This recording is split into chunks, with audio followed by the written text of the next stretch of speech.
Hi, I'm going to discuss the discrimination against the hearing impaired. The topic stuck out to me because I recently had encounters with someone who was hearing impaired and had to wear hearing aids all the time, 24/7, if she wanted to hear or just be in the public. She still couldn't hear anything that was behind her. People had to stand right in front of her face and talk to her loud and clearly.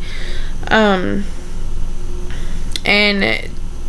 this topic stuck out to me because she became my friend and I wanted to learn more about it and realize what some discriminations might be against the hearing impaired. And I realized that our world is very catered to certain senses, and they don't, just the subtleties that we don't realize really affect them. One of the articles focused on the discrimination of the hearing impaired in the workplace. It discussed why 2 lawsuits were filed on 2 companies because one denied the worker the job and the other one fired a worker just because she needed a translator for a new orientation, and she had been a worker for this company for years and years. The article was actually called Fighting Workplace Discrimination Against the Hearing Impaired. It was written by Gina Show, and the lady I'm talking about was named Miss Nodgedlow, and she worked for a Wisconsin-based gift and household product manufacturing company. She worked with them for years, and they just got new computers that needed new software system orientation, and she needed a translator for it, and she got fired. Another woman was applying for a job with the Phoenix company. She needed special accommodations for the orientation and training, and the company should offer that, and they denied her the job just because of that accommodation that she would need. The article included many technological advances, like hearing aids that have 5 different different settings according to your the event you're attending or the workplace or environment you're in, whether it be a big warehouse or a closed space. It catered to the situation, and it also spoke about how many hearing impaired people chain themselves up and limit themselves and don't really know what all technological advances are out there today that would help them live in a world with people that don't have hearing loss and be more functionable. It also spoke about how coworkers can just isolate them in the workplace because they don't include them in casual conversations or spontaneous gatherings because they feel like it'd be a hassle to include them. And it's really wrong that we can't go the extra mile because they're human beings also. One of the articles discussed, it was an abstract article, and it discussed the metaphor.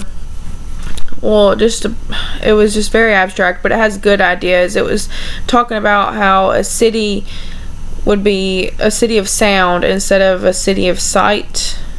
And it says, imagine the importance of creating and engaging with the world in doing shaped by senses other than sight. It's far-fetched because our world does cater to certain senses more than others. It also states that deaf people believe they offer a different and positive perspective on what it means to be human. And I think that's very true because they focus on what they see a whole lot more.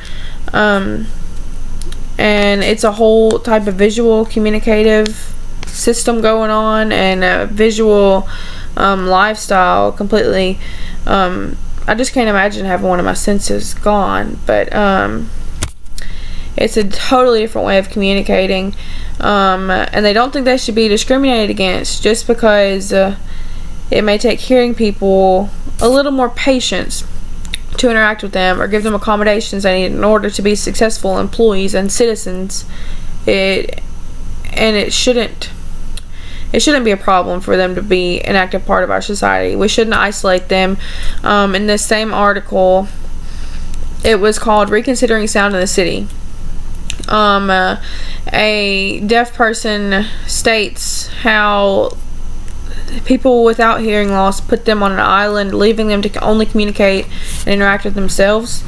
Just very isolated, and it's even in the words behind the meanings of sensory disabilities.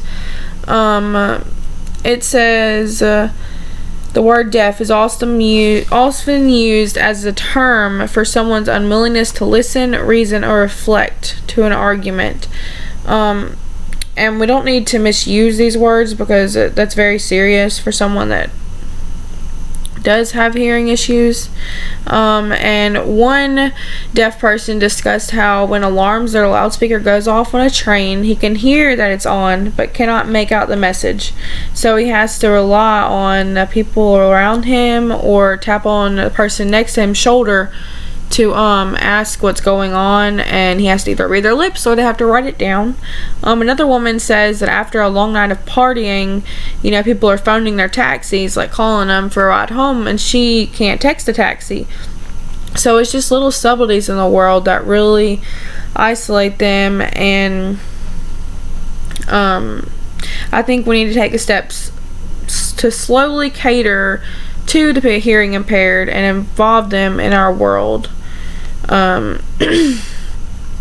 They go through a lot of things that we think are just subtle, and they're human beings just like everyone else, and just because they're the minority does not mean we should just get to ignore them. Thank you.